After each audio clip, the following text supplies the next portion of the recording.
welcome back peeps, it's me, Gilly. So, what have we got today? I'll tell you. We've got the Husqvarna 701. Look at this absolute worldie of a bike.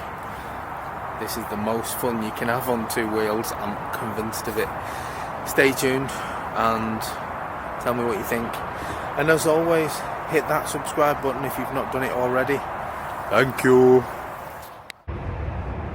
So there she is, the Husqvarna 701. I think this bike is absolutely stunning. Again, beauty is in the eye of the beholder, but let's have a look around it.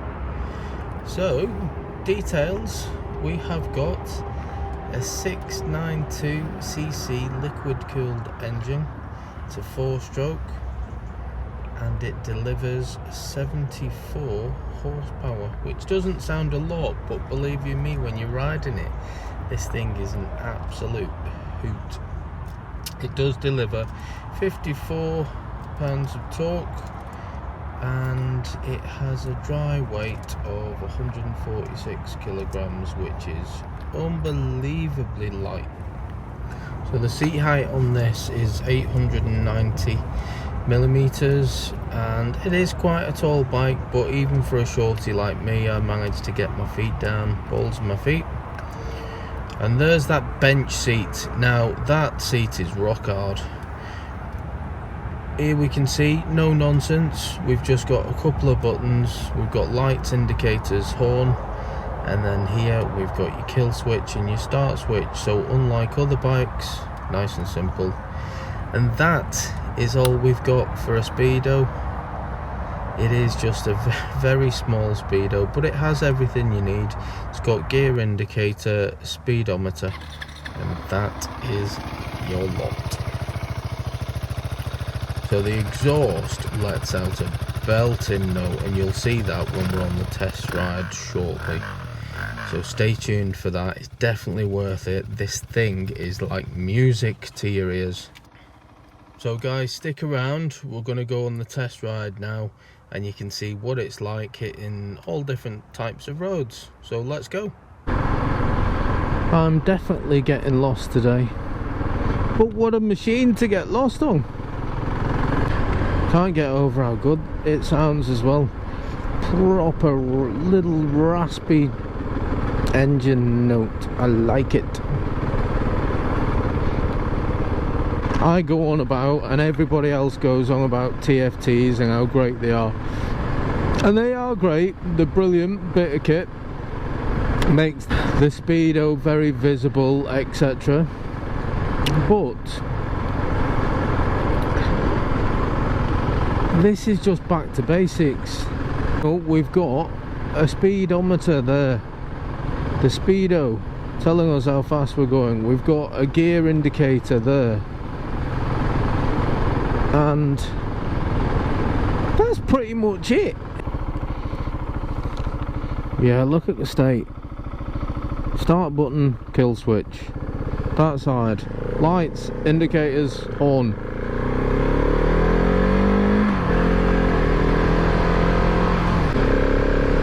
Oh, listen to it. Just listen to it. And there's no screen. This bugger all wind protection. Oh, traction control 1 and 2. I'm not even going to mess with those. I don't even care. This thing's just fun as is. And what I'm most impressed with, this has got a seat height of 890 millimeters, which is high for a short arse like me. I love that view as well. That view is brilliant. Just of the big old mud guard sticking out at the front. I love it.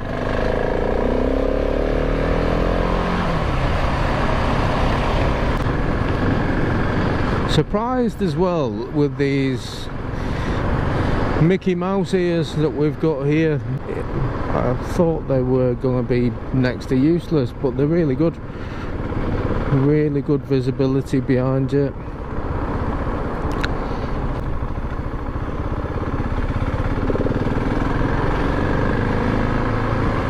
filtering away.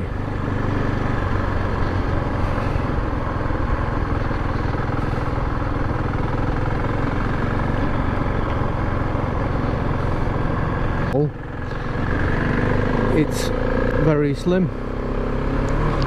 I think because it's so slim,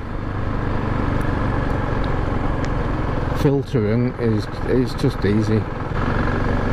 As far as zipping around town goes, I'm having an absolute blast. This is brilliant.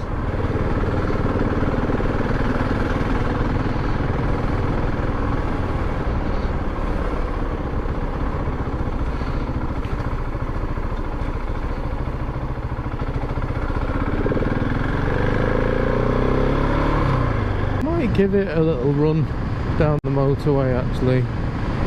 I am curious. Just take it up one junction, see what it's like. I mean, don't have any wind protection on these, so I'm expecting to be blown away. See what it's like.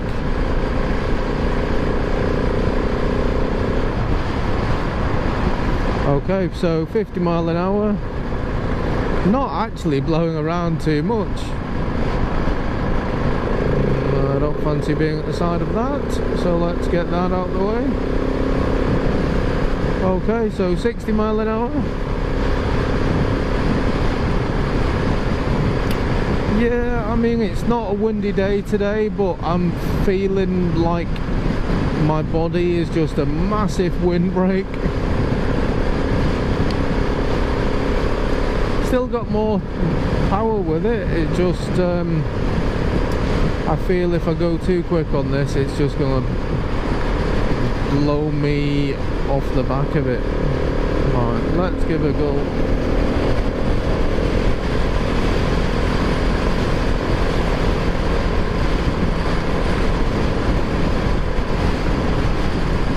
Yeah, so it's certainly capable of motorway speeds. Whether you want to do a long distance on the motorway, I'm not too sure about, because this wind, you do feel like you're grabbing onto the handlebars a little bit to stop yourself from being thrown backwards by the wind. But it's comfortable, you know. I think if you're on the motorway doing 60-70 mile an hour, it's fine, you know. It's not a big touring bike, it's not got loads of wind protection, but it's perfectly capable of doing that kind of stuff.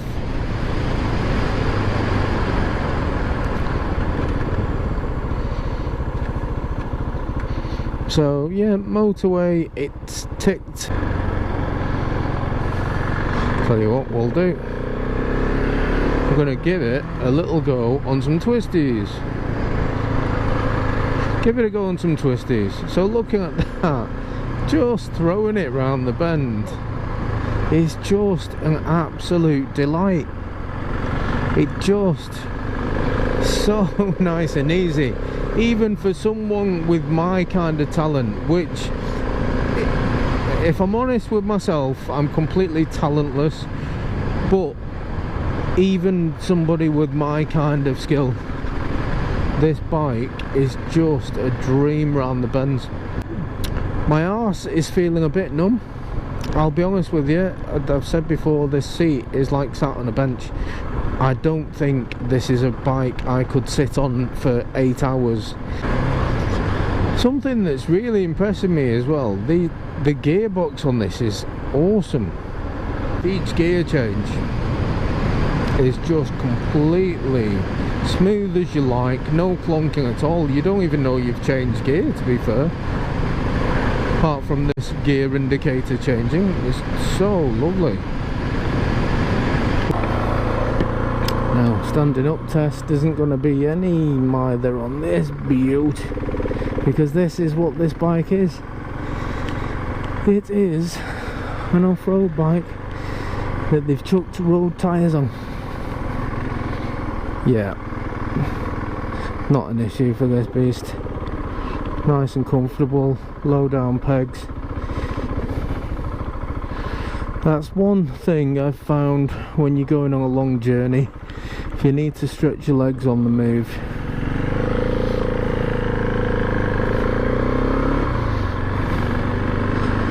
And not an issue with this bike at all. I just keep listening to that exhaust sound. What an absolute dream. It's not loud and obnoxious like you can get with some cans, certainly the aftermarket ones that people throw on. I'm guilty of it myself. I've put some absolute beastly exhausts on some of my bikes and they are loud and obnoxious, and whilst I've loved them at the time, I think after a while, certainly in the morning when you're leaving for work and you switch it on and wake the neighbours up, then it becomes a bit annoying for the locals. But this, it's not obnoxious at all. It just sounds absolutely beautiful. And my subscriber numbers seem to have shot up recently as well. So for all you new subscribers, thank you very much. And if you're watching this, thanks for coming back. Some bikes just make you shut up and just enjoy it, and that is exactly what this bike's done. So apologies if I'm jumping from frame to frame. It's just because I'm having 10 minutes of just enjoyable riding with no talking and just forgetting that I've got the camera rolling. So apologies for that. I've done about an hour and a half as is, and yes, I have a sore bum, but I don't care. This bike is such fun to ride. I can deal with it. It's something I would accept. If this bike was mine, I'd just buy I'd buy a better seat, or I'd get some sort of padding for the seat, or I'd just deal with it, because the fun outweighs the little bit of pain I've got in the arse. So you beautiful people, if you've enjoyed the video or you found it bearable, then hit the subscribe button, and I shall catch you on the next one. Laters.